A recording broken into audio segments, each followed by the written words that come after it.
और ब्रेक के बाद JNK लद्दाख हिमाचल में खबरों को आगे बढ़ाएंगे। देश भर के साथ ही जम्मू कश्मीर में बढ़ते साइबर क्राइम के कारण लोग बेहद परेशान हैं।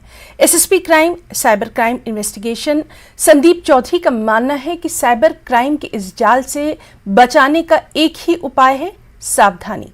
देखिए न्यूज़ 18 की SSP संदीप चौधरी के साथ की गई ये खास बातचीत। किस तरह से आप देख रहे हैं, कितना राइज इस समय साइबर एक्टिविटीज में, साइबर क्राइम की एक्टिविटीज में हुआ? साइबर क्राइम की एक खासियत है कि ये जम्मू स्पेसिफिक नहीं होता है, it is country wide phenomenon. और बहुत सी जगह पर ऐसा देखा गया है कि इसके जो नेटवर्क है वो हमारे देश से बाहर भी होते हैं। तो हमारा जो टारगेट है वो जम्मू के लोग या कश्मीर से, हमारी स्टेट से जो हो सकते हैं, लेकिन जो परपेट्रेटर्स हैं इस क्राइम के, जो इस क्राइम को अंजाम देते हैं, they are not specifically based in JNK।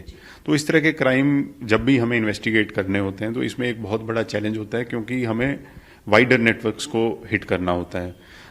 पिछले कुछ समय में इन केसेस की इन्वेस्टिगेशन में जो सबसे मेन चीज़ जो मैंने समझी है वो है कि इसमें बेस्ट बचाव जो है वो है, अगर आपको इन्फॉर्मेशन है कि मुझे क्या करना है, क्या नहीं करना है, अगर आपको नॉलेज है तो आप साइबर क्राइम में नहीं फंसेंगे। क्योंकि एक बार फंस जाते हैं तो इतने इन लोगों के वाइड नेटवर्क्स हैं कि उस तक पहुंचते पहुंचते बहुत समय लग जाता है और काफ़ी लोगों का नुकसान उसमें हो जाता है।